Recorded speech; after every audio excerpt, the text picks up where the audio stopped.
Si vous pouviez voir mon lit, ça me rappelle un abattoir. Voilà, ça coule de tous les côtés. Je sens les premières douleurs. Je marche comme un canard et j'ai ruminé toute la nuit si je regrette d'avoir pris cette décision. Également le fait de me faire accompagner par une équipe de tournage. Hier déjà, j'avais l'impression que c'était la bonne décision et aussi un soulagement pour moi. Silke B a maintenant éliminé une opération. On a enlevé la graisse du lipœdème sur l'extérieur de ses jambes. Après l'intervention, Silke a décidé de tenir un journal vidéo pour enregistrer ses réflexions lorsque l'équipe de tournage est absente. De retenir des moments très personnels.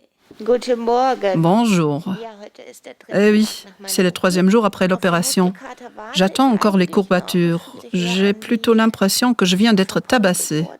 J'ai des hématomes partout. Tout est noir. Et aujourd'hui, 5 jours après l'opération, je me sens assez fatiguée parce que j'ai vraiment mal dormi la nuit dernière. On sent bien qu'il y a une différence et l'apparence des jambes, c'est effrayant bien sûr. Et les gens de mon entourage qui sont directement concernés ne commencent que maintenant à réaliser l'envergure de tout ça.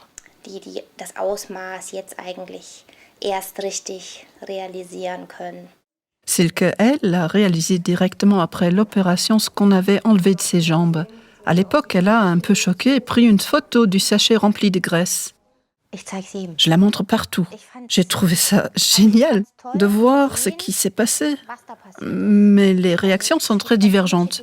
Moi, je me balade avec ma caméra digitale et je dis « Regarde, je vais te montrer ce qu'on a enlevé. 3,8 litres de graisse et un peu de liquide. » Et tout le monde réagit « Oh, on ne veut pas vraiment voir ça. » Et c'est bizarre, mais maintenant, j'arrive à en parler ouvertement. J'ai vraiment cette impression comme si une espèce de crasse superflue avait disparu. Quelque chose de dégoûtant. Mais je suis heureuse que c'est parti et que cette chose ait maintenant un nom et une image. Ceci pourrait aider Silke à tenir le coup pendant la phase de guérison. Des gonflements, des crampes, des démangeaisons. Au cours des premiers jours, on observe de nombreux changements. Les hématomes glissent vers le bas, c'est comme s'ils glissaient de la culotte de cheval vers le milieu de la cuisse et puis vers le creux du genou. Je l'ai remarqué en marchant, il y a quelque chose qui bloque. Maintenant, ça se situe au niveau des mollets et des chevilles. Il y a quelques jours encore, mes chevilles étaient toutes fines et là, elles sont de nouveau assez endurcies.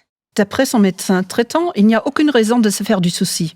C'est absolument normal. L'hématome se forme à l'endroit où nous avons opéré. Nous opérons la quasi-totalité de la jambe. Et c'est une espèce de système de tubes ou de canaux qui se forme après l'opération. Et voilà pourquoi ces hématomes glissent vers le bas. Cela n'a rien d'anormal. Mais ces hématomes peuvent glisser carrément jusqu'au cou de pied ou jusqu'aux orteils. Et ça, c'est un peu désagréable si vous avez un gonflement à cet endroit qui s'estompe, mais lentement. Les hématomes durent environ 10 à 14 jours et après, ils sont partis. Peu de temps après l'opération, on constate non seulement des changements, mais également de nettes améliorations. Les faces externes des jambes sont plus légères. Je le sens lorsque mes jambes s'alourdissent et cette lourdeur se déplace vers l'intérieur où on n'a pas encore opéré.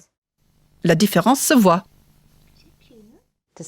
On a vu le résultat immédiatement. La première phrase qu'elle a prononcée, c'était « Maman, je vois de nouveau mes genoux ». Je crois que c'était le meilleur moment pour elle.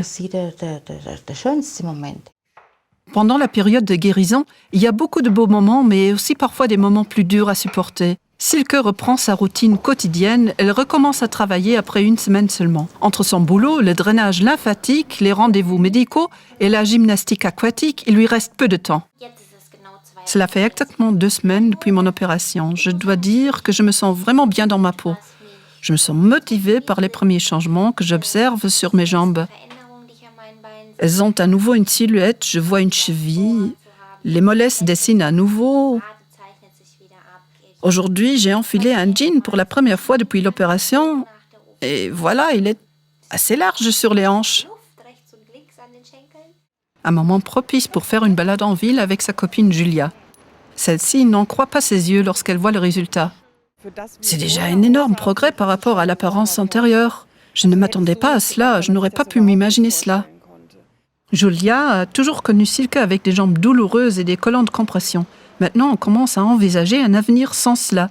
Lors du lèche-vitrine, Julia se réjouit pour sa meilleure amie, parce que Silke aura la possibilité de s'habiller différemment, de ne pas toujours faire attention à ce qu'on ne voit pas ce collant, de ne pas acheter que des pantalons et surtout le bon pantalon qui lui va.